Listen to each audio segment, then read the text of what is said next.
안녕하세요. 녹색정의당 비례대표 후보이자 대변인인 조천우입니다. 정부 여당은 원전 확대를 통해 기후위기를 막고 경제를 부흥시키겠다고 합니다. 그러나 최근 국제적인 보고서와 논문에 따르면 이것은 헛된 희망에 불과합니다. 이에 대한 브리핑을 시작하겠습니다. 도대체 원전 르네상스가 어디에서 일어나고 있는가요? 2023년 전 세계에 새로 설치된 태양광과 풍력은 전년도에 비해 각각 85%, 60%가 증가했지만 핵발전은 30%가 줄었습니다. 그 발전량을 보면 태양광은 400기가와트를 넘고 풍력은 120기가와트에 달하는 반면 핵발전은 고작 5기가와트를 약간 넘는 수준입니다. 핵발전은 재생에너지에 비해 고작 1% 정도일 뿐이죠. 2009년에서 2023년까지 전 세계적으로 발전소의 건설과 폐기까지 모든 비용이 균등화 발전 원가는 태양광은 83%, 풍력은 63% 떨어졌습니다. 반면 핵발전 비용은 47%나 상승했습니다. 핵발전은 재생에너지에 대해 발전량당 비용이 3배 정도 높았습니다.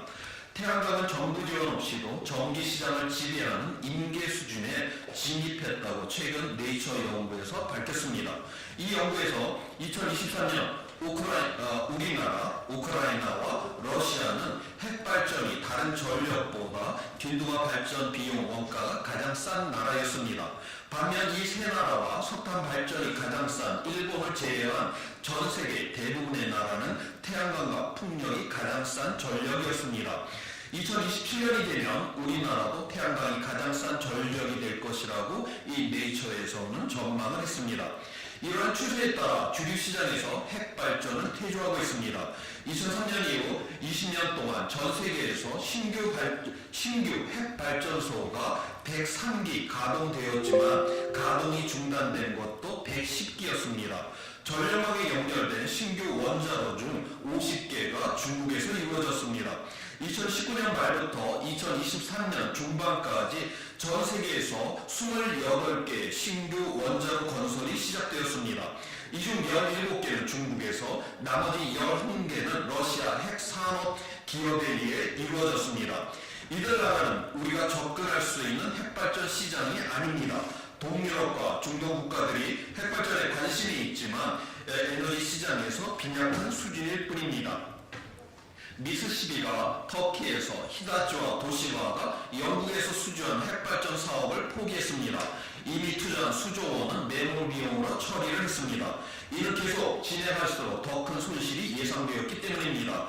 핵발전소를 짓다가 파산 상태에 몰린 미국 웨스팅하우스를 인수한 도시바는 지금 몰락의 길을 걷고 있습니다. 이제 핵발전은 비용과 효과 측면에서도 고려를 해야 합니다.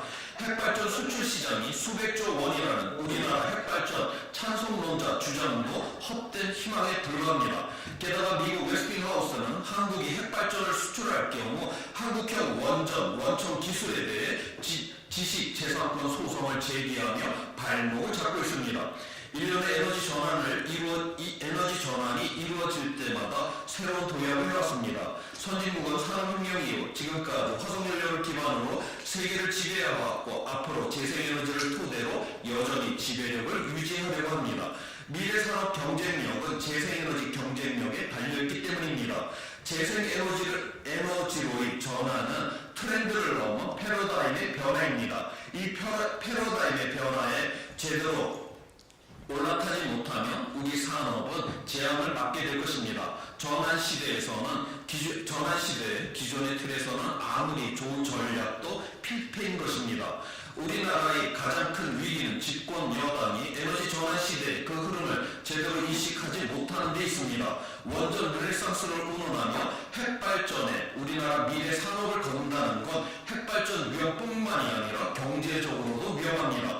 미래 에너지 비전은 자연이 재생할 수 있는 수준에 맞추는 것입니다. 기후위기를 막고 더 나은 세상을 만드는 데 있어 재생에너지는 징검다리지만 핵발전 걸림돌일 뿐입니다. 녹색정의당은 윤석열 정부가 우리 경제를 망치게 둘 수가 없습니다. 윤석열 정부의 전 정치 수명 연장을 막아내서 핵발전소 수명 연장을 막아낼 것입니다. 녹색 정의당은 설계 수명이 만료된 핵발전소 수명 연장을 금지하고 신규 핵발전소 건설은 중단하여 그에 상응하는 전력을 재생에너지로 충당하겠습니다.